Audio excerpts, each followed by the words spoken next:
Hi, Corey Mullis here, and I'm gonna do a quick unboxing of the Dungeons and Dragons miniature figures made by Jada.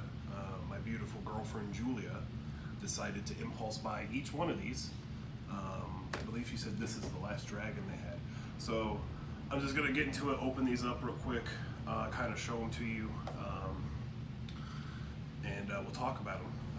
So let's move these guys out of the way and open this one. So one thing I thought was cool right off the bat is it says here that they're made out of die cast, and yeah, these are pretty neat.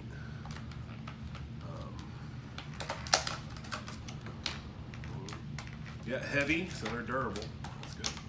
Okay, this is the Dragonborn Cleric. I got this fella here. Set him right there. I believe this is the Human Fighter. Try to get these guys out. Okay. Human Fighter, Sword and Shield. Looks like Scale Mail maybe. Then we have, so this is supposed to be Dritzed, and I'll get into this a little more as we go. Oh yeah, actually, you know what? That's actually kind of a cool, for being a mass-produced, mass-painted sculpt, that's kind of cool. He has his second sword on his back, so I assume this one's Icing Death and this one's Twinkle, then. For you Dritz fans out there. And then my favorite mini in this whole thing, I mean, seriously, like, this pre-painted Mind Flayer mini is probably my favorite from that set. And I believe this set, these four figures, set you back less than $5. So I think for value-wise, if you just want some of these, this is the pack to get, because you get, you know, lots of people love Dritz and you know, Mind Flayer too, which is really cool. So next one, okay. This is the bigger pack, and I believe this one was just under $10. So, I mean, if we're talking like value for what you get here, I think an individual like miniature you have to super glue and paint yourself costs about $5 a shot or so. I will say though, you know, they're a little bit better sculpt quality, and you can control the paint job, and you get what you want. But these, for being mass-produced miniature figures, I think. Okay, now I do have a couple notes about the quality, which we'll get into. Geez, I'm trying to undo these here. Okay, so.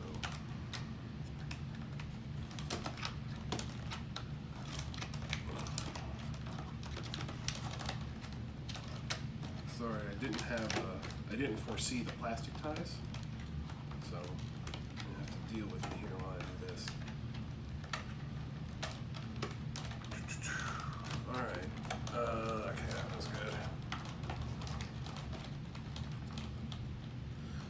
I will say, dude, the weight of these is great. Like, these are heavy, they seem durable.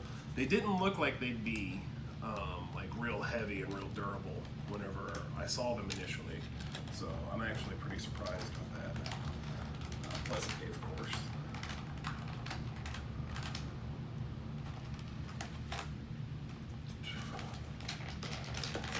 Yeah, alright, I got this guy out. This is, I believe, a Bard. There's the Bard right there.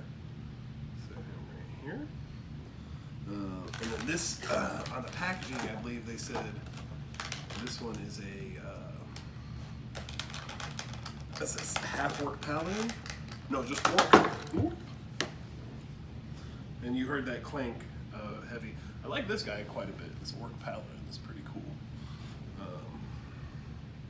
I like him. Let me see here. And I think, and then this is yet another paladin, but you know how it is whenever you're playing DnD. Like, you know, this guy could also be a fighter or whatever. So there's your tiefling. I'll show that again real quick. That tiefling. Now, these last two have all of the ties on them, so you know, these will take a minute. But trust me, it's going to be worth it.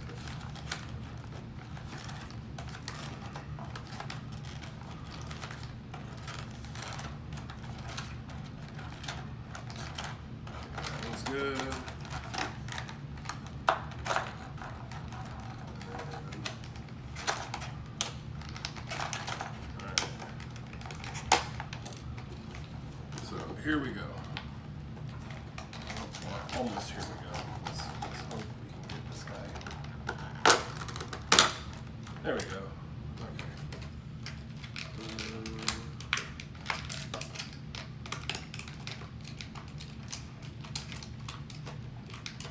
Man, they got him in here, but that's okay.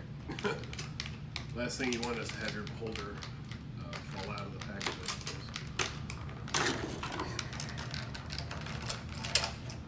Alright. So, alright. I really like this guy. I think quality-wise, he's the best one. I really like the collars they went with, too. The collar scheme, it looks like the Xanathar beholder from Xanathar's Guide to Everything. He's not named that on here, he's just named Beholder, but if you want to use him in your campaign, he's right there, and he seems to be painted up, ready to go. This one I'm not too psyched about, but I believe this is the Human Ranger. I'll show it again, I know, I'm not excited. Alright, now that I know how to deal with the packaging, let's get into this dragon business. Okay. Let's.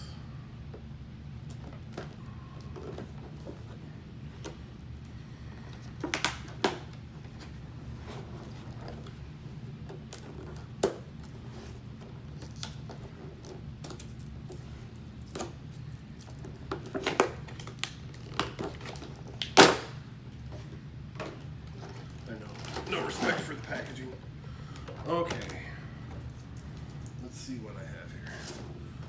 So, yeah. This one has 4 figures and a dragon. So, this one was, I believe, like $15. Looks like they super glued this, so this will take me a second to get this dragon free. But, I mean, he's made out of metal, which is cool. I could be wrong, but I'm pretty sure most of like the bigger miniatures made by Wizards and stuff, I don't think they are metal. I think mostly it's like that plastic and whatnot. I promise you, once I'm done fighting with the packaging, I'll talk about some of the things you're all dying to hear about for these. First thing I thought whenever I saw them was, ooh, can I use these to, or can I use these in my D&D game? And we're gonna find out. We're gonna look at them and we're gonna see what we can do.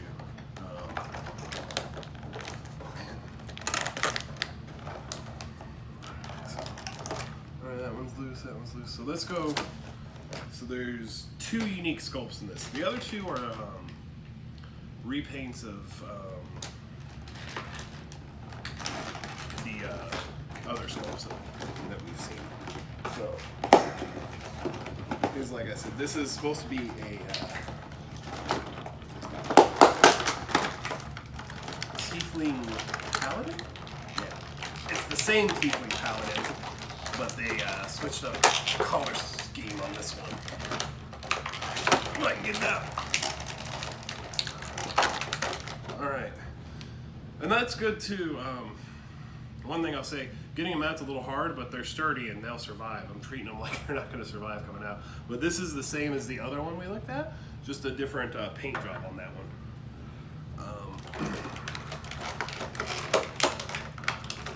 Again, I believe same with this guy. This is the same as that other fighter earlier, just a different paint job. So let me keep these ones in the set here. Oh, jeez. Now this one, I have a feeling this one will be popular. Yeah. So that is the Drow Rogue. Simple. Decent paint job on this one though. So that's a different sculpt. So there's 2, yeah, you got the Dritz sculpt and you got like a Rogue sculpt. And this is a great dwarf sculpt. It says Dwarven Cleric, but I play him with whatever. I mean, dwarf, armor, hammer, he could have any job. So I like this guy. They got a nice long beard on him. Very well done. Okay, I promise, guys, we'll not fight with this too much longer before I get this dragon out here in its full glory. So it is, as you can see, a red dragon. Oh, man.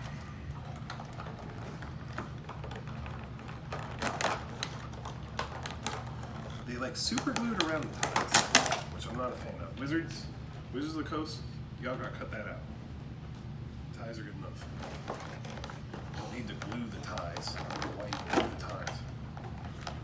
So people like me can get your awesome die-cast miniatures. Okay, so, all right, get that junk out of the way here. Now, okay, so, man, look at this guy. Let's take a look at him first before I start lathering him at him. Boom. Yeah, you like that? He's pretty cool. So first thing I'm gonna tell you, I'll start with this guy first. Some of the quality, and it's to be expected on mass-produced and mass-painted miniatures. Some of the quality isn't great. This die-casting mold on the body is actually really, really nice. He's got a good weight. He stands on his own. These wings are plastic, though, and that's unacceptable. I'm sure it doesn't cost that much more. Like, just, I mean, I guess you're trying to keep the cost down for mass-produced, but not a fan of the plastic wings, although I don't really notice all that much. The paint job, I think, in the Dragon Pack is a little better. So we're talking about quality, and as you can see, as you probably saw in some of these, the paint job isn't great. Like here, let me show you. Yeah, like Dritz here doesn't even have a mouth. Like he's not got a mouth. He's, you know. But I'm gonna show you the problem. In Wizards of the Coast, I know you'll never watch my video because you're too busy rolling around in your bed of money. But this guy, let me show you to him right here. I don't know if you can see that, but he's like got a purple helmet painted on his head or something. But if you rotate him, about halfway through, the paint job just stops. So this guy ends up wearing like half of a helmet here. And this is like, this sculpt, okay, this is my least favorite one. This sculpt, and this comes in the Beholder pack. This sculpt is bad. The paint job quality is bad. Wizards of the Coast, you guys say, oh my gosh, he's got a sword on his back that is just purple like his cape, so I didn't even notice it. Like, come on, pick it up, make it silver. You skimped on the wings for the dragon, you can at least make up for it in the paint here. That's not good. So enjoy looking at these beautiful sculpts while I show you the next thing, which is what we're going to talk about is gameplay. So I've got let's see here, a couple of 3D like dungeon tiles and stuff I made. My initial concern after seeing, I'm going to use this guy again because he's the problem here, is the base. Normally the base is more round. I would say this Beholder Mini is perfectly, totally good for gameplay. I think with the Beholder's size and everything, he takes up the right amount of squares and everything. It's like 4 squares or something, yeah, he's about perfect. So, I don't know if you can see that. It's about 4 squares if you set him in the middle, which is all right.